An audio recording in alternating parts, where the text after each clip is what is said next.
All right, welcome everybody to another edition of Garden Hour. You are getting the insect and tree edition this evening as I am here along with Dr. John Ball. And I know Dr. Ball said he was cleaning his desk, so I'll give him a hot second to get his video back up, but I will give you guys some quick tips on how to interact with us. You can always throw questions in the Q&A at the bottom of your screen. And we'll take a look at those sort of after each segment. And we should have plenty of time for questions today. So if there's been something that has been on your mind, or if you've got a tree question, make sure to have those ready to go because I already have some pulled up for Dr. Ball to quiz them on. So besides all the questions that we're going to get, John, what are you going to be covering this evening? Well, hi, Amanda. I'm going to be talking about the usual things we see towards the hot part of summer. So we'll take a look at some stinky mushrooms. We'll talk about EAB, a couple of problems with Bambi, and kind of a host of other problems that are occurring at this time of year. Well, I will say for the record, I do have my deer tags, so I will be doing my part to help with the Bambi situation, in the appropriate parts of South Dakota. Well, Not in your backyard, though. it's not in my backyard. Tonight, we're going to talk about windbreak trees that the deer have gone after. The calls I get are, how come my trees are only this tall and they've been in the ground 5 years, but they're this wide? Yeah. Bambi, Bambi's been Oh, enjoying them. So, yes, yeah, it's one real big grasshopper. Um, like, I will be covering some of the insects that I've been seeing over the past month. We'll talk about some cicadas, some of our cicada killer wasps, just a refresher that they're not a murder hornet, as well as looking at maybe some natural enemies that you might be noticing in your garden. Because I know Dr. Ball is going to be covering aphids that are sort of popping off around the state. So with that, John, I will turn it over to you and I'll keep an eye on the Q&A. let me get it started here now, folks. We're at the time of the year. My building's kind of like Stonehenge. At a certain time, the sun lines up with my windows. That's kind of this time of year. But but I've tried to blank them out as much as I could. So let's go in here. So where are we? Come on. There we are. All right, folks. I always like to do growing degree days. It's not quite as critical right now because most of the plant development and insect development has occurred, at least for treatments. We always look at growing degree days that, you're going to need to be treating bug X at 200 growing degree days or 1,000 growing degree days. Once you start getting around 2,000, we don't really have too many pests that have yet to emerge. We have a couple, but not yet. Where are we at? I have 2023 at the same time, close enough, and where we are right now. And you'll notice we're down. Aberdeen was about another 180 above, and look at Sioux Falls. Rapid City, yeah, it's pretty close to it. And people have got to be saying, you got to be kidding me. It's been hot, 100-degree days, 95, 98. Well, remember this. Growing degree days doesn't count any temperature above 86. In other words, once you hit 86, it's going to count any degrees above that. And the reason for that, above 86 degrees, most of your plants, unless you're growing corn, all right, aren't happy. They're not growing. They're surviving. They're trying to get into your house with the air conditioning. And so above 86 degrees, and that's a good thing to remember, every spruce in your yard that temperatures above 86 degrees is not happy. All right. And a lot of other woody plants aren't as well. So you all remember June. June was fairly pleasant and cool and wet, which brought a number of problems on as well. But on the other hand, it was cool enough. I can remember working out in the hills wearing a sweatshirt and getting calls from people saying, how am I surviving the heat? Pretty good at 62 today. So we didn't really get hit by that hot spell that really gripped most of the country. Now, of course, we're in it, but like I say, it doesn't affect growing degree days. Well, apples are beginning to ripen. We're probably 3 weeks away from some of the early season apples. That'll be coming out. I hope the temperatures get a little cooler. It's always nice. We get a nice drop in temperature at night. Kind of helps those sugars. But we may not see that, but who knows? We live in South Dakota. It could be snowing in 3 weeks. We all know that. So we'll hang in there. But the other thing that is absolutely ripe, chokecherries.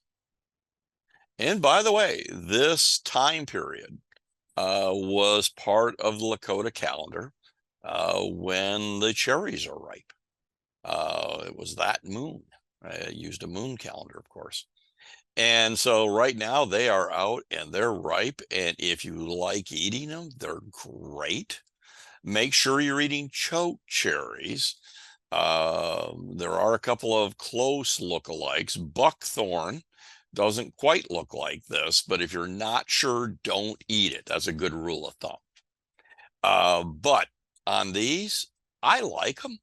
There's a yellow variety that's actually found up in Spearfish Canyon, but it's growing around the state. When I was a kid, we would get a little dish of sugar, go out and pick the chokecherries, then sit up in the loft of the barn and eat them. Essentially, it was an excuse to eat a lot of sugar because you really mixed it fairly well. But, you know, makes great wine, jams, jellies. And if you don't have a real sweet tooth, you can eat them right off the plant. Very tart, kind of sting, but it tastes pretty nice. We're also getting honey locust pods that are just popping up everywhere on trees now. These, of course, will turn black, hang the black bananas, as they were often called. You don't eat these, but they are incredibly sweet. They can be as much as 36% sugar. So critters like to eat them. And in fact, they were used for cattle food during the Second World War, kind of a good supplement. But yeah, the pods themselves, the bean, no, it's not that sweet. But there's kind of a sugary, sticky material around each of them. And that's pretty darn sweet. By the way, you can make beer out of it. So maybe that's something we ought to be chatting about another week or two, but probably not a lot. Well, how about insects? Emerald ash borer is progressing. Now, it did get a late start. In June, it was cool enough that we weren't hitting the degree days to really get them emerging and out flying. We eventually did, but a lot of them are in their second instar, which is still fairly small. It's a typical appearance in July, but then moves over to the third instar during August. And what's the importance of that? The first and second instar, and this insect does go through 4 molts in the larval stage. First and second are so small, they don't do a lot of damage to the tree, but the third instar does. It's so big, it's plowing through all the phloem tissue, which is carrying the sugars. That's where it likes to eat. But it's also big enough that it's also going through the outer sapwood, which is all where the water is carried. So what I typically see is in August, trees that are infested with emerald ash borer start to wilt. You'll find branches just wilting away. And the reason for that is they're getting way too much damage on them, particularly in the sapwood. And so that's the other reason we like treatments done early in the year. So you're out there killing mom or the kids while they're really little. Doing treatments in August and September, they'll work for the most part, but they've done most of their damage for the year by then. What else have I seen a lot of? You go out and look at your lilacs, which we plant a lot of, and you'll find all this notching at the tip. Now, that's not leafcutter bees. This is more of a notch than a nice half circle, though I have seen them as well in some years. But this notching along the edge of them, these are root weevils.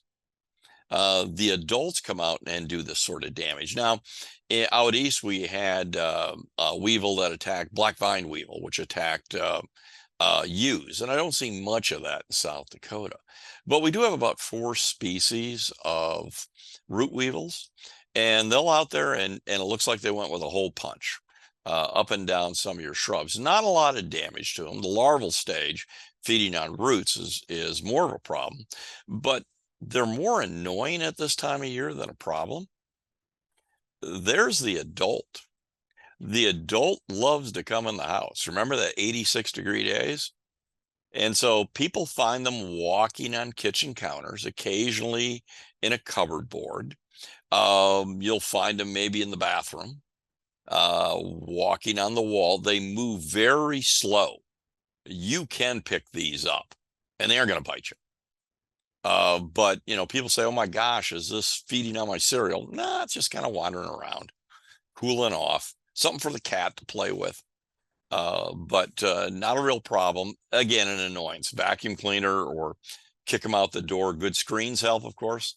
But at this time of year, that's when I start seeing the root weevils wandering around the home. And I know Amanda mentioned she'd gotten some calls on these too last week, so she might add something to them. No real need for control. And the notching they do on the lilacs is so minimal, it's not a real problem. It's when the larvae are feeding on the roots, and maybe Amanda can address that more, what they're munching on. Aphids, though, wow. Wow, do we have aphids? Aphids love hot weather. They're the exception to the rule. You give them 90 degrees day and humidity and a little moisture in the soil, and that population just goes. So they're reproducing at an incredibly high rate right now.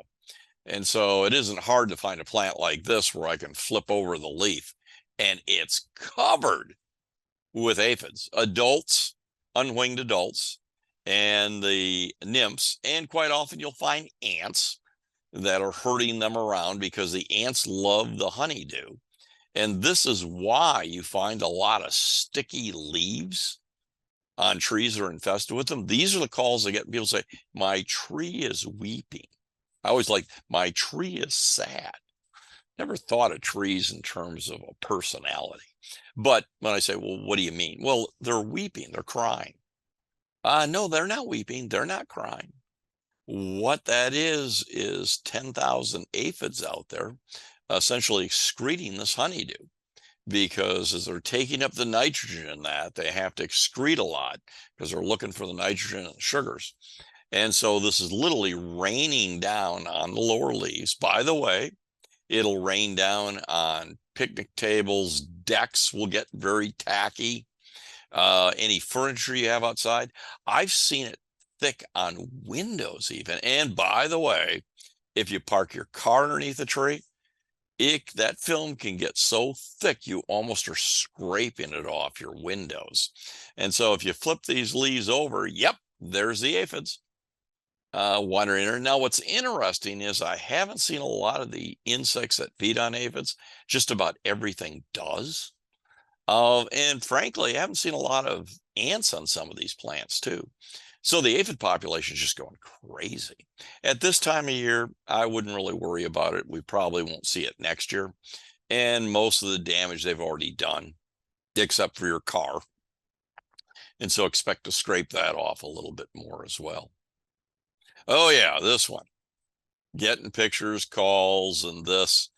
People are finding this popping up in their lawns, and they have a difficult time describing it to me, and you can understand why. They want to be polite. But this is the stinkhorn mushroom. Now, by the way, its appearance is a little odd coming up in your lawn as they get larger and just kind of left hanging there. And by the way, you'll often find them covered in flies, because if you want to get your nose next to them, you'll find out why they call them stinkhorns. They smell really bad. The reason for that is that, well, they want to attract flies, and smelling like poop really works well for these. Now, I mentioned you just mow them off and you're fine. But keep in mind, when you mow them off, you've taken off the above ground fruiting structure.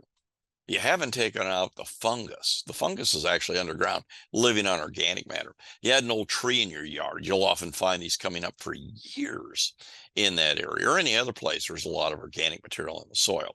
And when you got them, you're probably going to have them for 10 years at least. Now, we aren't seeing these yet, but this fall, I'll get calls on these. People be digging up, maybe expanding a garden or even digging in their garden. And they'll find these, and again, they're about this big. And you can see they're almost a gelatin to them. These are stinkhorn eggs. Now, they're not an egg because it's a fungus, but it's part of the underground portion of the fungus.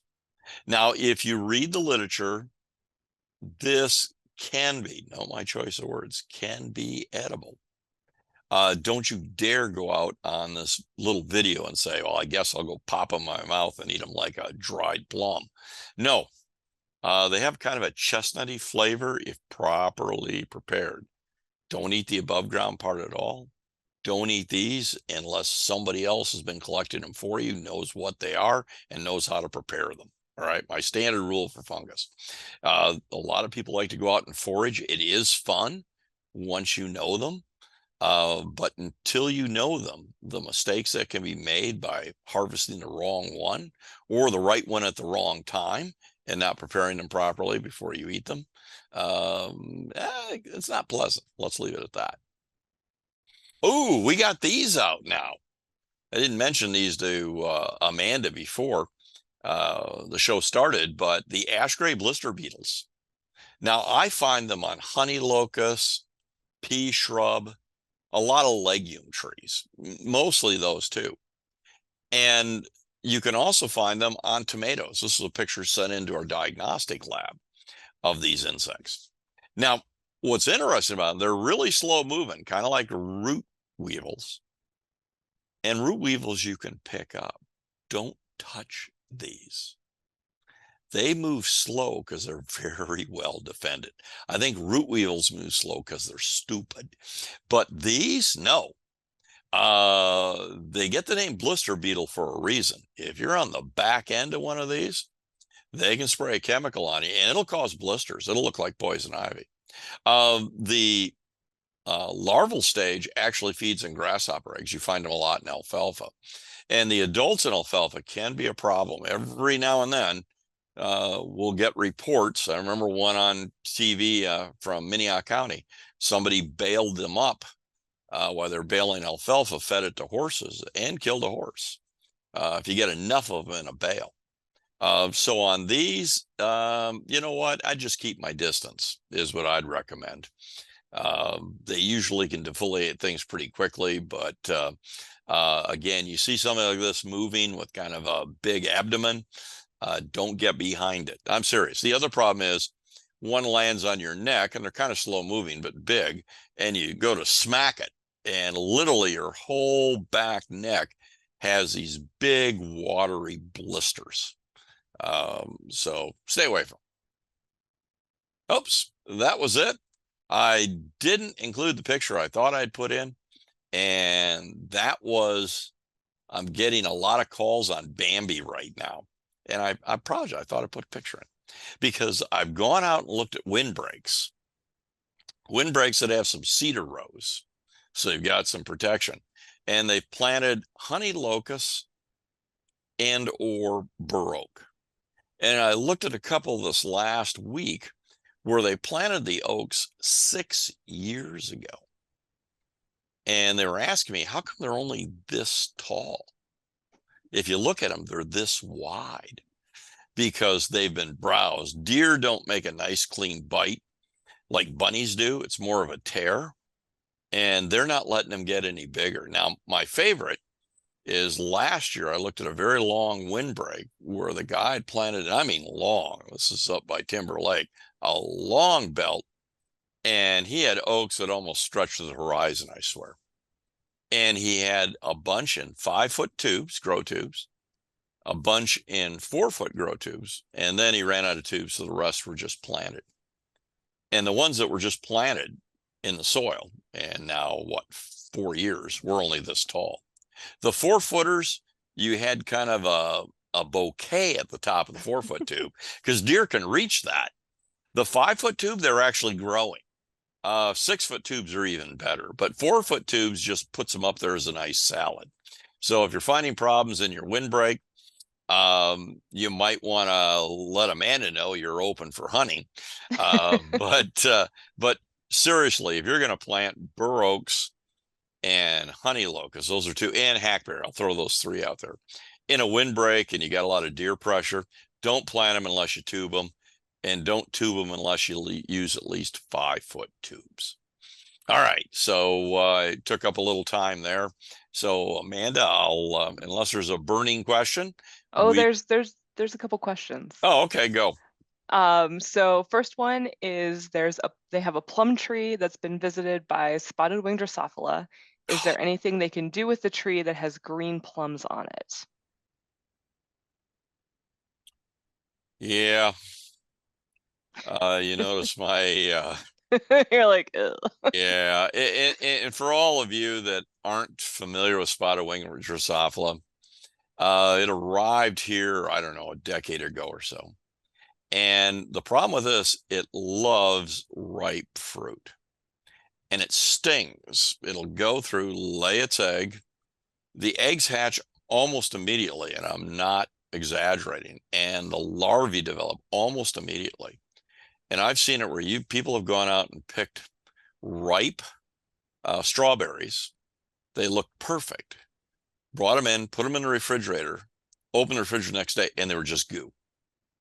And raspberries will do that. Mhm. Plums, they'll do as well. Now, the interesting thing is the skin of an apple's too thick, and they really don't do a lot of damage, maybe a couple of dents. So let me talk about the best solution. First of all, eliminate any buckthorn anywhere near within several hundred feet of your plums if you can, and make sure everything's kept mowing. I found this out working with some of the folks up north, that you could actually look at the damage in their raspberries by the distance from the windbreaks. And in Brookings County, we had neighbors that were growing raspberries and strawberries, had problems all the time. We were growing raspberries organically, so it was like, okay, we're not spraying at all. And we never had the problem. Well, why? Our place was in a prairie. There wasn't really any woody plants. I know I'm a forester, but we had a couple in the yard and that was it. And otherwise, didn't have any weeds, had natural grasses, had a lot of critters to mow them. And we never had the problem. And the interesting thing I find for this is we used to think that they were blowing in each spring and it took till about this point for the population to build up. That's not true at all. They overwinter here. Now they have a lot of mortality, but they overwinter here. And they love buckthorn. That fruit will hang all winter. They like the pollen of it in the spring. So one of the things we found is buckthorn is actually preferred food. It's a weed in our windbreaks, but it's preferred food. Now, in terms of treatments, there are some sprays that can be used, but I'm going to have to let Amanda go on her stuff and I'll have to look them up again because that changes. Quite honestly, I haven't had any calls on spotted wing Drosophila this year or last year. So I promise to get back to you on this episode. Um, any other burning questions? There's one about some apple trees in Vermilion that have crispy leaves and are almost defoliated. Any thoughts on why those Crispy, apple trees hate leaves or hate life? crispy leaves sound like fire blight, Mm. especially if the tips are hanging. If the leaves are crispy and tips aren't hanging, have they been watered? You know what, the drought condition has been there for the last couple of years, and frankly, July's been dry. And so they could be needing water. Now, the other major issue we have is apple scab. But with apple scab, the leaves tend to drop while there's still some moisture in them, so you don't get the crispiness. Crispiness we get usually from one or two things. Fire blight's gotten in there, and at this time you should see curled tips as well as crispy leaves. Or it's drought and they just need water. Now, if it's just lost a lot of leaves, apple scab can do that, but we don't have the dry leaves. If they're just blotchy but not crisp, then I would have said apple scab. Send a picture for next week. Yeah, I was gonna say there sounds like there's a couple options there. Yeah, there is. The doctor is in. All right, I'll look up that stuff and you get started. All right. So, talking about some of the cool bugs that I've been seeing over the past month, this one is a syrphid fly from Laramie. So, this was at 10,000 feet at the Snowy Range Pass, and it's on all of the subalpine flowers were blooming, which was really cool. And this one was some sort of death plant. Like every part of it is poisonous. And so a lot of times you'll find like dead insects around it that have been poisoned by the nectar. But one thing that was also cool, not only about the flies that were, mimicking bees to try to look scary, was that at that altitude, a lot of the pollinators were flies. The entomologist that was up there with us from the University of Wyoming said that they'll see bumblebees up there, but not honeybees, because the honeybees, the temperature is generally too chilly for them to really be super active. But the flies were doing great up there, and it was just kind of neat to see. But just to note that, in your garden, if you see something with black and yellow stripes, absolutely could be a wasp, but it also could be one of our many flies that are trying to look scary. And one thing that I tell folks when they're trying to figure out, like, okay, am I seeing a fly or a wasp, is to look at the head. If if you take a picture and zoom in, or if you are willing to get a little bit closer to it, flies will always have like really big eyes compared to the size of their heads, and they'll have little bristly antennae. Whereas your bees and wasps will have more like standard size eyes, and their antennae will be longer and elbowed. So on this one, you can see it's got really big eyes and just like teeny tiny little bristly antenna, not to mention, the 2 wings versus 4 wings for all of our hymenopterans.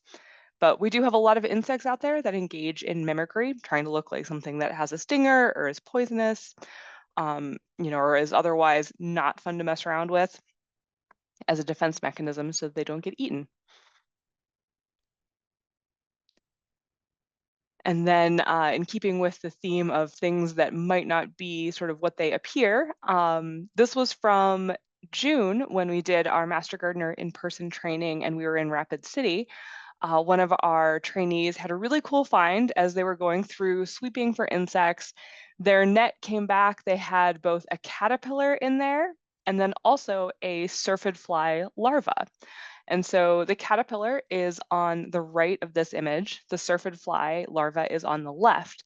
And you can see that they're both kind of like squishy tubes of goo sort of insects. The caterpillar has a distinct head capsule. So there's this like smooth round area on it where like you can see that it's got a head. And it also has its little, suction cup pro legs along the back end of the abdomen. Whereas the syrphid fly, the little pointy end, that's actually its head. It has sort of like little hook-like mouth parts.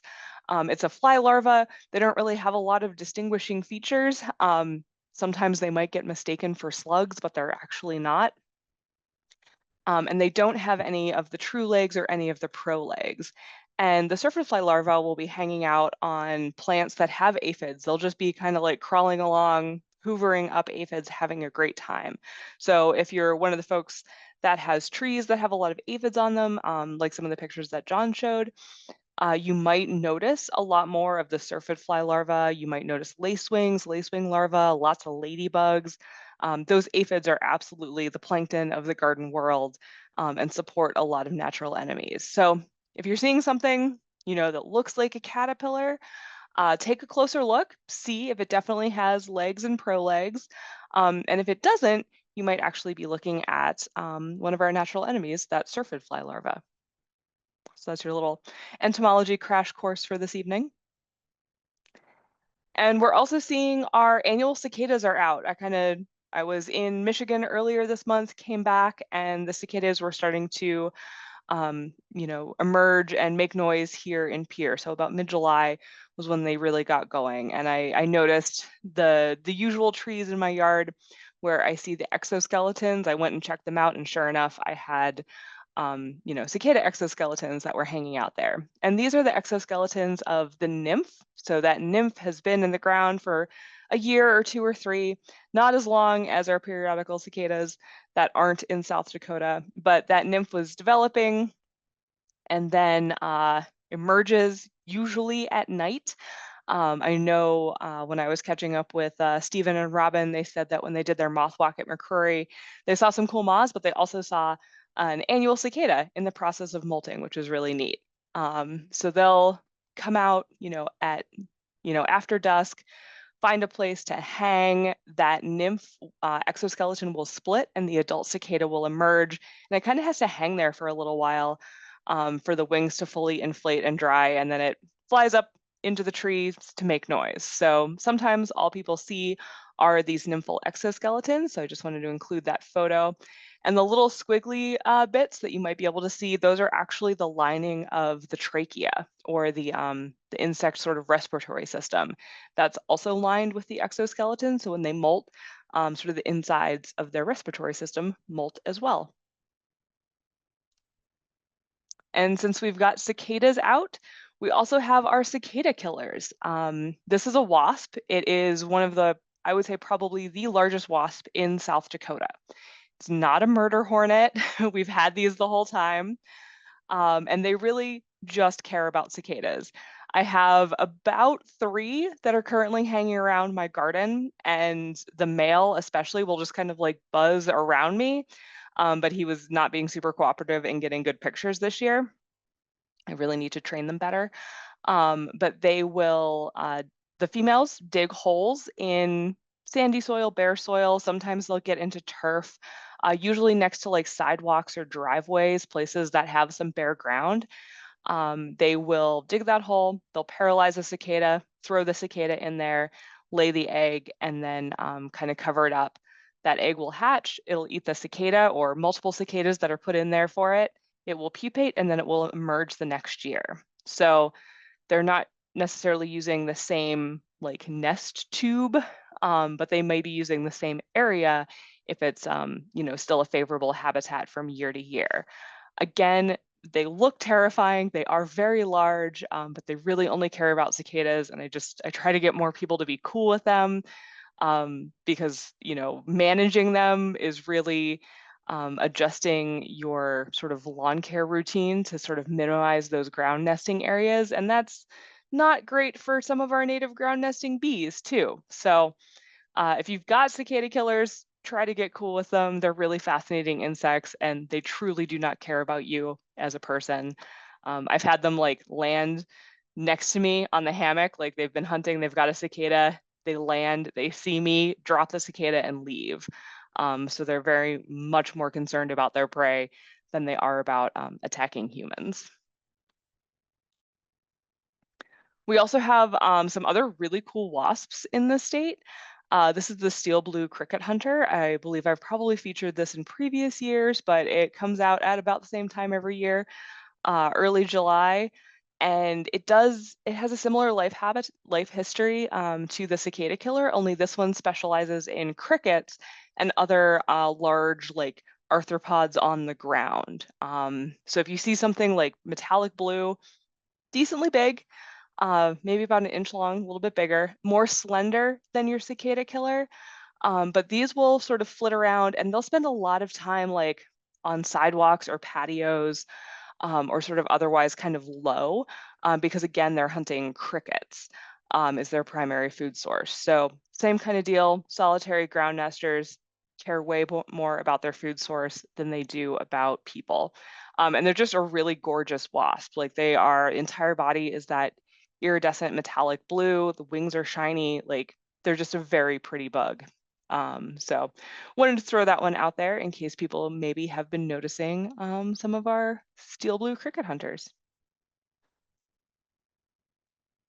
And then I actually got a call today from a reporter with Kello asking about dragonflies. So I've noticed here in Pierre, last night I looked out my back door and looked up and there were a whole bunch of dragonflies that were flying around. And they kind of do that every summer. They kind of move up from the river and they are in the backyards eating mosquitoes. And I guess that is a thing that is happening across a lot of South Dakota because I got a question about it. But these are just some of the dragonflies that we actually saw during our Master Gardener training this year. Even in the city of Aberdeen, we were able to catch a dragonfly while we were out downtown, like at the Arc. But we have a lot of dragonflies in South Dakota. We've got some really interesting diversity. We have a lot of water. We've got the prairie potholes, we've got ponds, we've got rivers, we've got streams, and dragonfly larvae are aquatic. So all of those, water-based habitats are great places for these different species of odonates, your dragonflies and damselflies, to develop and thrive. And if you look closely in the net picture on the right, you can see there's even one of our slender blue damselflies up there as well. So dragonflies, very cool. They eat other insects and they eat them while they're flying. So as dragonflies are flying around, they are catching prey to consume.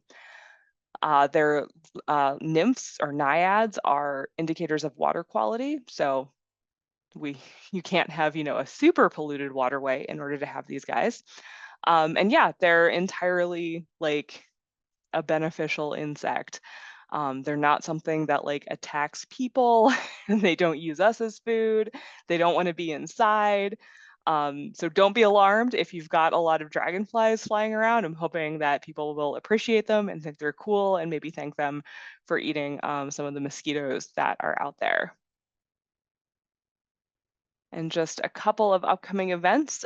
State Fair, I know we'll be speaking at various times in the horticulture building during the State Fair, but you can also stop in there and see the Master Gardeners, pick up resources, say hi. And then Insect Fest will be September 7th at McCrory Gardens. So I will be there with bug resources and publications. But yeah, I will go ahead and stop sharing and see what we've got for questions.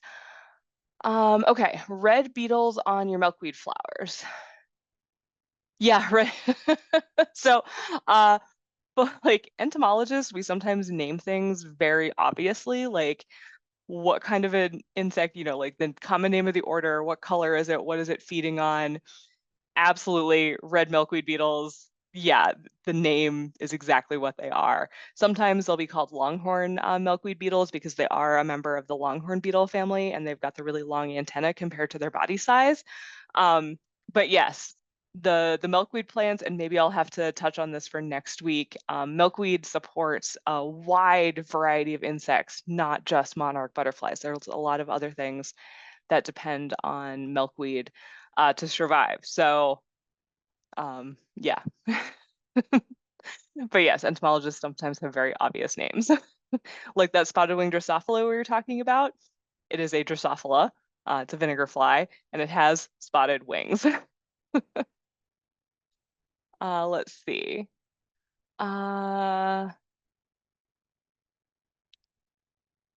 Okay, the insect that, so anything with an exoskeleton is going to have to like shed that outer layer in order to get bigger. So all of our arthropods do that. Our insects, our crustaceans, like our lobsters have to shed that shell in order to get larger.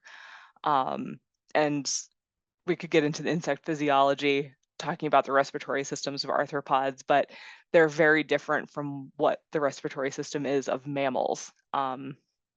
But in insects, that respiratory system is lined with the same substance that is forming that hard outer shell. So when they shed that outer shell, they're also shedding the lining of their respiratory system. And then there was a question that came in about squash vine borers. Yes, they only have one generation per year in South Dakota for now. There may come a time where we have enough degree days in the summer that maybe they can get through and have a second partial generation come out, but that might take a little bit. When would we stop getting new adults emerging? They should start to slow down, but really they can be emerging potentially, through the whole growing season.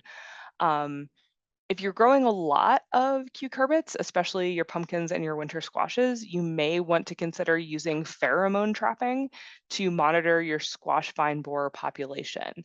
That will give you an idea of when they start emerging, but then also sort of how many you're getting throughout the season and when you're seeing that peak in activity and when that activity starts to kind of fall off. And there are pheromone lures available for them. There's some you can do like a big fancy cone trap, or you can just do like a little kind of like sticky card, hanging sticky card kind of trap. But if you're trying to grow a lot of pumpkins and you're sort of having this problem continuously, I would definitely recommend doing the pheromone trapping just so you can get a better handle on your population levels and timing of those population levels, unless you're willing to take a couple years off of, cucurbit production to let them like go other places.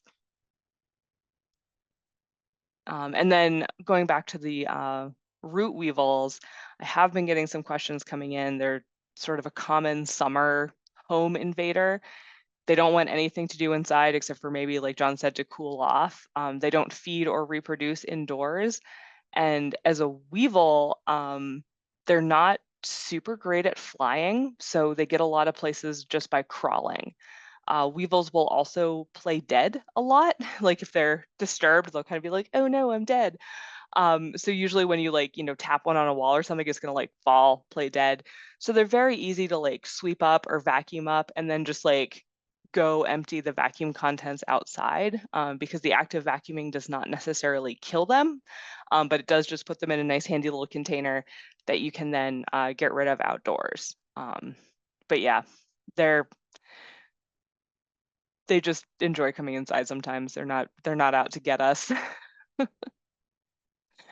um, but yeah, that's what I've got. Any updates on those spotted wing Drosophila treatments? And I always like to check on that stuff if I don't say it every day. And our mantra for extension is always read and follow label directions. So anyway, there's two possibilities for treatments at this time that are fairly effective. There's some stuff that's somewhat effective, but the best, and here's one that surprises me, Amanda. One of them's malathion, and that's been around Hmm. forever. I mean, we've used that. I've used it since 1970, so it's been around for a long time. Easy to buy. And for that, what you really need to do is apply it about every 5 days, because that's about as long as that residual will last for it. So you're out there about every 5 days spraying. Now you're spraying when the fruit gets ripe. They aren't going to go for the green fruit. They literally go for it when it's dead ripe, which is the problem because you're harvesting it very quick. So make sure you do read and follow the label directions in terms of harvest interval. For a lot of them, it is 1 day. All right, but you don't want to apply a chemical that on the label says you have a 10-day window between treatments and being able to harvest, because you're spraying it right towards the end. So malathion is one that is labeled for it and easily available. The other one is one that actually can be considered organic. It's active ingredient is spinosad, which is sold typically around here as Captain Jack's Dead Bug Brew. And while we don't necessarily recommend a particular product, that one is fairly commonly available. Again, read and follow label directions, same sort of thing. You're going to be applying it fairly frequently. Check its harvest interval for it, which is fairly short as well, but always double check that yourself.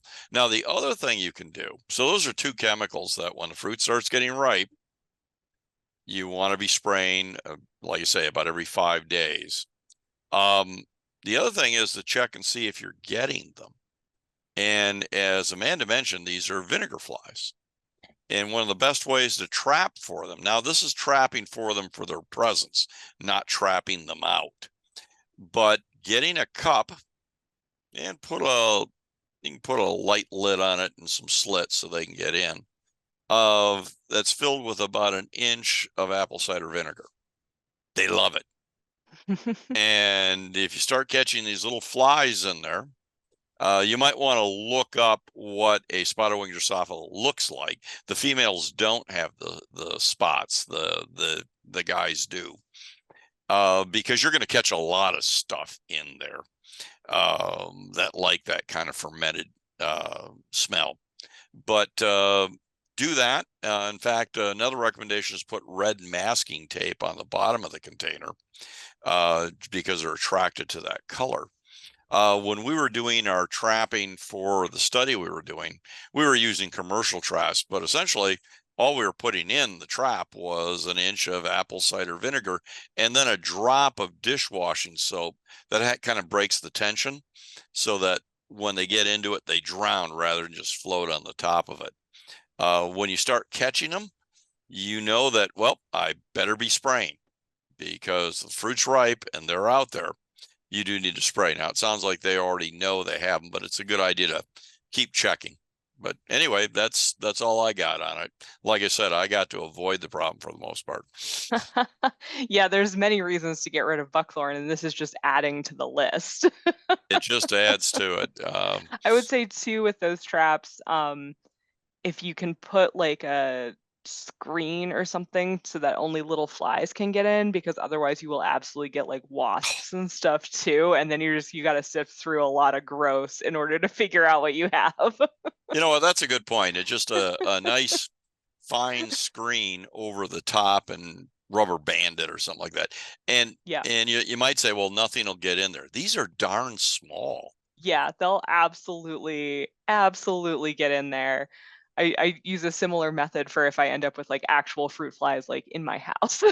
Yeah, that'll work. Now, by the way, do not do the old milk jug, throw everything you can find that smells bad. Because again, all that does is attract anything and everything, including critters. Uh, Yeah. and if you're mowing, you'll hit it and then you're covered with the stuff. Hey, Amanda, Yeah. there's one thing you started talking dragonflies, and I was waiting for it, and you never said it. Oh no, It's what been did I on the not say? I mean, if you Google it or watch the news, it was on the news tonight. There's a beach. I can't remember where. Oh yeah, Rhode Yeah. Island. Okay, I talk about it because I mean, Yeah. we're So grabbing that's small children, pets. I know, yeah, because I got the request and I was like, huh, I wonder what because again, I was in Wyoming all last week. Like it was a different world. I was offline. And yeah, so I was like, okay, I got this question about dragonflies. And so I Googled, I was like, okay, like dragonfly swarm like 2024. And there's an article, a couple articles. Yeah, so Rhode Island, like on a beach in Rhode Island, which is like most of Rhode Island, it's a very tiny state on the eastern seaboard. But just like thousands of like the green darner dragonflies, which are some of the bigger ones, like they just essentially like looked like they came in off the ocean Yeah. and just like descended on this beach for like 5 minutes. And there were like people that thought it was the coolest thing ever, and then the people that were grabbing their children and running for their lives. Um, Yeah, and the thing is, if you're one of those people that says I'm going to watch now, again, I think this just got carried by the wind. It was very high population, but mhm, one of the interesting things about dragonflies is they're somewhat territorial. mhm, If you watch one go by you, it'll come by again. I mean, you can almost watch it track mhm. as it's coming through. But I think, yeah, that was just a swarm, some sort of atmospheric thing. And I know with the size of those things, it could be frightening to people. Yeah. Uh, but yeah, it was kind of funny watching the videos and seeing people freak out over the dragonflies. They do make kind of a buzz sound, and Mhm, they'll land on you. Uh, mhm. if you have curly hair, Yeah, they they can get kind of tend stuck. they get kind of stuck in it. Now, being bald, uh, I'm safe, but I've seen them actually get caught in people's hair because it's kind of that curliness to them, and there are probably some people on the beach that experience that. But Yeah. Google it, people. I mean, if Yeah, you it want your was. It was, day. and yeah, because I was like, I'm like, what did I miss? What's been going on with the dragonflies? And I just searched that. It was like, oh, Rhode Island had this like dragonfly encounter. Now, Um, now the yeah. other thing you missed, which I ended up having to take because couldn't find you, was we're getting mayflies. Oh yeah. Now there was the Kettleland News wanted to do a story on it, so they came up and I showed them. Yeah, here's what Hmm. they look like, and oh yeah, they're out, and we get these. Yeah, I know it's not May, but they're kind of late July flies too. There's more than one people, and so there's a Hmm. lot of them. So they come across me, and apparently there was quite a swarm some places at night. because, you have a light on, they're going to be attracted to it. And with their reporting, they actually showed a bunch of other insects as well. Not just because it flies at night doesn't make it a mayfly, but we have been getting some calls and that from people finding these things on their windows at night. They got the night light on and the windows covered. The thing that surprised people is when I told them they can't bite. Yeah, they You have know, no mouth parts. they have no mouth parts. They're not. Yeah, it's not like they're going to devour you at all. They can't sting you. They can only annoy you, kind of like a Mhm. relative. But other than that, they're pretty harmless. So And they stay for a much shorter amount of time. They have very short lifespans as yeah, unlike adults. relatives. Yes. Yeah, because we get mayflies here in Pier. Like there's usually a species that comes out like late May, early June, and then there'll be like one in July, maybe one like later in the summer. But especially like like a couple times when I've been flying in and out of Pier, like all the lights up at the airport, you land at night and you're just like, oh, it's just Mayfly City. Yeah. And there can be swarms like, off of like the Great Lakes or even in South Dakota, where they'll pick them up on the radar. So these guys have like that life history of they spend a lot of time in the water as nymphs, and then they all emerge at the same time so they can mate real quick before they essentially starve to death or get eaten by something. So if you're somebody who likes fishing or is a fly fisher, a lot of those flies and stuff are mimicking different species of mayflies. So if you like time your you're fishing to like a certain mayfly hatch, you can use the right lure and like trick the fish better. Or Yeah. so I Yeah. have heard from friends who fish. Well, and it works, but the other problem is now mom lays their eggs on the water, and Hmm. so oftentimes in the morning you're left with all these dead dragonflies, which are, excuse me, mayflies, which are essentially great fish food. Hmm. The problem, I saw a report out of Minnesota that they were getting such high crops of them that it was actually counterproductive. The fish were fine just eating those. Yeah, they're like, we're not hungry, And guys. we're We're not hungry, good. guys. Yeah, you know what? Whatever you got for bait, we don't care. We got the meal just dropping in for us here.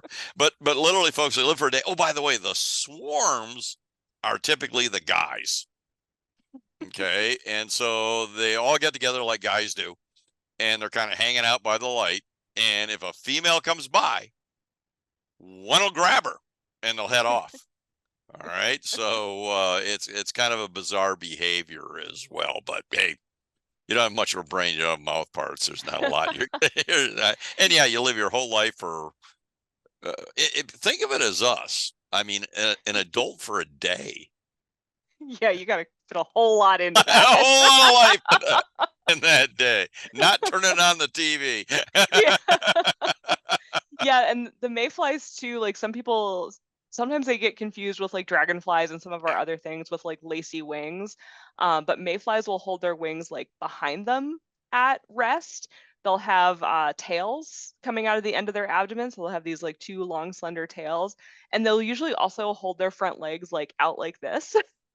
So if you're passing by an insect that is like, got the tails holding the wings back and it's got its little front legs out, odds are good. You've got a mayfly happening. And more than likely, if you find one by themselves, it's not a mayfly. Usually, I've seen it where sides of campers are Hmm. literally covered because when they come out, as Amanda mentioned, they come out in mass. So that's what you missed here Yeah. Yeah, by there were no being in Wyoming. mayflies where it was Yeah, in right. Wyoming. And we both missed the Rhode Island, which is probably going to be a Family Guy episode, I'm sure. With that. Well, anyway, let's get back to serious before we finish up tonight. Any other questions out there? Let's see. There's a question about mosquito spraying. If the adulticides are selective only for mosquitoes. Uh, they're not, but mosquito control products are applied at ultra low volumes. So it's a fogging machine. So you've got a very small amount of active ingredient that's being dispersed in a very fine aerosol, because it doesn't take much to kill a mosquito. So you don't have to put like a ton out there. In order for it to be effective. But we do have West Nile virus in the state of South Dakota. I think the last update I saw, we were up to like 2 human cases so far. And they usually, they start out slow and then we hit that exponential sort of growth curve in August. So we do have a sort of a public health reason to be managing mosquitoes in the state. And the products that they use, while they're not selective for only adult mosquitoes, they are applied at an ultra low volume. The products that are selective are larvicides. So if you're somebody that has a water feature, a pond, you can use the mosquito dunks, a rain barrel. Those are all important things that if you've got those on your property, do your part to manage the mosquito larvae that are going to be in those. Make sure you're emptying out your watering cans, bird baths, that kind of stuff. The more we can hit them at the larval stage, hopefully the less we have to do at the adult stage. And I would prefer that. And yeah, if you've got a bird bath, and a lot of us have them, just empty it out daily. Put it with fresh water in it anyway. The birds will appreciate it too. But the one issue with a lot of sprays for mosquitoes, and I have seen it, and I remember it from Michigan, is there's some places, some golf courses that really spray. And they have a scale bloom you would not believe on their pines and that, because the chemical can also kill natural enemies. So I'm not saying no to mosquito sprays. As you mentioned, we do have it as a human health, and they are annoying. Done properly, it makes sense. But like anything else, it's being used properly rather than overdoing it and killing a lot of natural enemies for other pests. Yeah. Yeah, and that's also why a lot of the mosquito spraying in South Dakota happens at night, is because our vector mosquitoes are active at that time. And so we are trying to target those vector mosquitoes. You're still going to have your day flying, all of the other mosquito species we have, what we call our nuisance mosquitoes. And just kind of educating people on sort of like the two different classes of mosquitoes and how to manage them, because we really, we shouldn't be running area-wide mosquito control for just the nuisance ones, but we run it, for the vector species. So you're still going to see mosquitoes. We're just hoping to get the ones that are vectoring West Nile virus. You know what? That's a good point to end on. Right?